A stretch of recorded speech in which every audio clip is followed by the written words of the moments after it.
Hello मेरे प्यारे दोस्तों, आज की क्लास में हम बेटा यूनिट डिजिट के बारे में पढ़ेंगे। किसके बारे में बेटा? यूनिट डिजिट के बारे में। यूनिट डिजिट हिंदी में बोलते हैं इकाई अंक। बात समझ में आई नहीं है? क्या बोलते हैं बेटा? इकाई अंक। जैसे 123 है तो इसका यूनिट डिजिट क्या होगा बेटा? 3। और भी कोई नंबर ले लें, जैसे बेटा 111 है, इसमें इकाई का अंक 1। जो लास्ट का अंक होता है वो क्या होता है बेटा? आपका यूनिट डिजिट। याद रखोगे।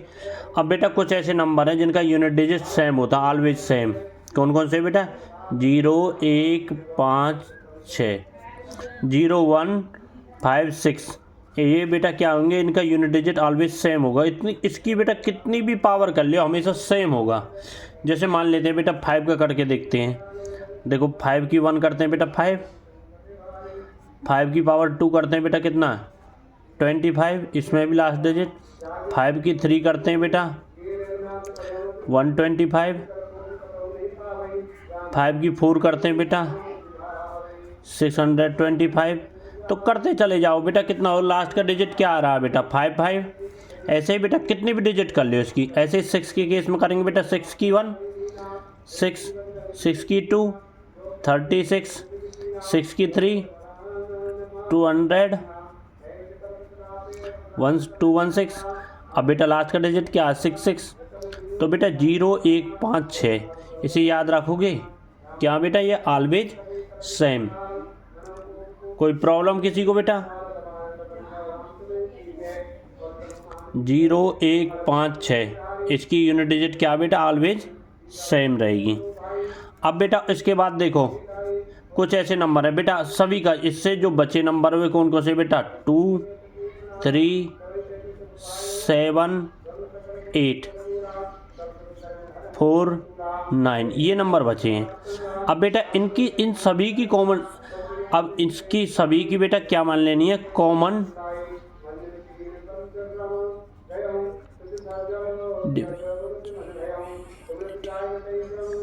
डिविजिबिलिटी क्या मान लेनी है बेटा? 4। इन सभी की क्या बेटा?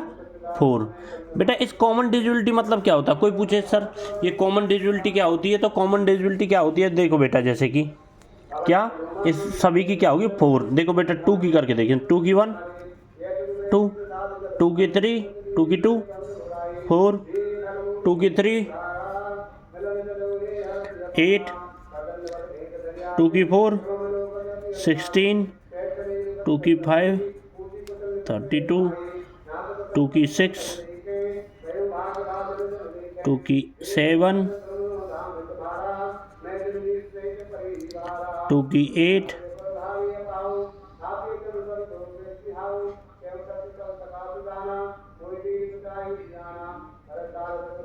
28, 256। ठीक है बेटा। अब देखो बेटा इसके यूनिट डिजिट देखो, लास्ट के अंक देखो। 2 की 1 2, 2, 4, 8, 6 यूनिट डिजिट देखने केवल बेटा। इससे अगले में 2, 4, 8, 6। हर 4 के बाद बेटा आपका सर्किल रिपीट हो रहा है ना, हर 4 के बाद। इसलिए बेटा इनकी कॉमन डिविजिबिलिटी क्या मानी हमने? 4। हर केस में क्या? हर 4 के बाद क्या होगा बेटा? 8। ऐसे ही अगर मैं बेटा 8 की 1 ले लें, 8 की 2 64, 8 की 3 500 1 2, 8 की 4 मान लेते बेटा लास्ट के अंक में हम 8 की मल्टीप्लाई कर रहे हैं तो कितने हो जाएगी? 6। अब ऐसे ही इस केस में भी बेटा 8 की 5 पे भी करोगे, इसमें भी 8 की मल्टीप्लाई करोगे तो फिर दोबारा क्या आ जाएगी? 8। लास्ट डिजिट से मतलब केवल बेटा, केवल हमें इकाई के अंक से मतलब है। नंबर कुछ आएगा उससे कोई लेना देना नहीं, केवल हमें लास्ट के अंक से। अब बेटा 8 की 6 पर फिर मैं इसमें 8 की मल्टीप्लाई करूँगा, कितने जाओ? 4। 8 की 7 पे बेटा 8 की मल्टीप्लाई करेंगे बेटा 2, क्योंकि 8 फोड़ जा 32, 2 आ गया। 8 की 8 पे बेटा फिर 8 की मल्टीप्लाई करेंगे, कितना जाए? 6। तो अब देखो बेटा 8 8 4 2 6 8 4 2 6 8 4 2 6। तो याद रखोगे बेटा हर 4 के बाद में नंबर क्या हो रहे हैं बेटा? रिपीट। इसलिए हमने कॉमन डिविजिबिलिटी मान ली क्या बेटा? 4। बात समझ में आई नहीं आई? अब बेटा देखो जो अंक आपका 2 की 4 पे है वही अंक आपका बेटा 2 की 8 पे होगा, 2 की 12 पे होगा, 2 की 16 पे। अब बेटा जैसे कि मान लेते हैं, कोई एग्जांपल लेते हैं, ऐसे कि बेटा 2 की 48 पे भी वही अंक होगा जो 2 की पावर 4 पे है। अब एग्जांपल के तौर पे मान लेते हैं बेटा, जैसे कि 222 की पावर इसका निकालना है। अब मुझे पता है बेटा इसकी कॉमन डिविजिबिलिटी हर किसी की कितनी मानी हमने अपनी तरफ से बेटा 4, कितनी मानी है बेटा 4। जैसे ही इसे 4 से डिवाइड करेंगे, अब देखो इसके लास्ट के 2 अंक ना देख रहे हैं बेटा, 4 से डिवाइड करने के लिए लास्ट के 2 डिजिट देखते हैं। अब इसका 22 है, 4 से बेटा 20 तो चला जाएगा, केवल इसकी देखनी है हमें बेटा, 4 से क्या 20 तो चले जाएगा बेटा 2 की पावर 2 पे कितना होगा आप 4, यही इसका आंसर है।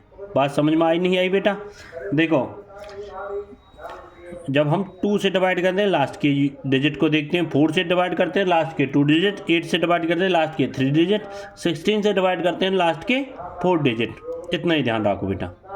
अब 4 से डिवाइड कर रहे हैं, कॉमन डिविजिबिलिटी क्या है बेटा, अभी मैंने बताया कॉमन डिविजिबिलिटी क्या माननी है आप है 4, और हर किसी को 4 से डिवाइड करेंगे। अब बेटा इतनी तो पावर याद ही रखोगे, 3 तक तो याद ही रखोगे। अब बेटा आप इतना इस केस में इतना और याद रखना, 2 की पावर 4 और 8 की पावर 4 दोनों पे बेटा कितना आता है यूनिट डिजिट 6। उससे पहले 3 तक सभी को याद रहे, याद रखोगे बेटे। अगर 2 की पावर 3 है तो कितना आएगा बेटा 8, और 8 की पावर 3 है तो उस पर क्या आ जाएगा बेटा 8 की पावर 3 पे 2। बस ये चीज़ें याद रखिए, 2 की पावर 4 और 8 की पावर 4 पे क्या आएगा बेटा 6। इतनी बात समझ में आई नहीं आई बेटा, ये बताओ 2 की पावर 4 पे। अब जैसे कोई नंबर, कोई एग्जांपल, एक एग्जांपल और लेते हैं बेटा, अपनी तरफ से कोई एग्जांपल बना दें, जैसे 8 की पावर 88 प्लस में बेटा 2 की पावर 22।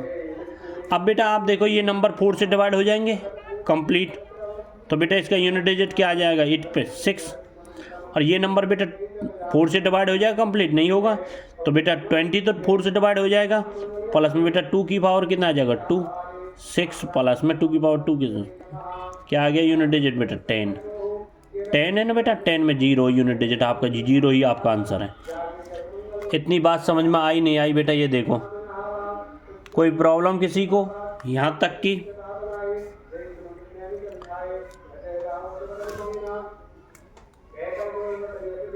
अब इसके बाद को एक और एग्जांपल लेते हैं बेटा, इसी में एक एग्जांपल लेते हैं कि अब देखते हैं बेटा 2002 की पावर 2002 इंटू में बेटा 8008 की पावर इंटू में 8008। अब पहले ये देखो बेटा, ये आपका जो डिजिट है इसकी कॉमन डिजिट मैंने अभी बताया हर किसी की क्या माननी है बेटा 4। तो बेटा अगर मैं इसे 4 से डिवाइड कर दूँ बेटा 2000 तो कंप्लीट चले जाएगा, ये नहीं जाएगा, लास्ट के डिजिट से केवल मतलब है बेटा, ये नहीं जाएगा ना 2, तो बेटा 2 की पावर 2 इंटू में बेटा आप देखो ये 8 चला जाएगा ना कंप्लीट, तो वही होगा बेटा जो 2 की पावर 8 की पावर 4 पे है वही अंक होगा ना। अरे बेटा इसकी लास्ट की अंक है 8 की पावर 4 पे वही अंक होगा। 8 की पावर 4 पे क्या है बेटा आपको 8 की पावर 4 पे देखो बेटा 6 है, 2 की पावर 24, तो इसे याद रखोगे बेटा। अब आपका आंसर कितना हो जाएगा बेटा 4 आपका आंसर।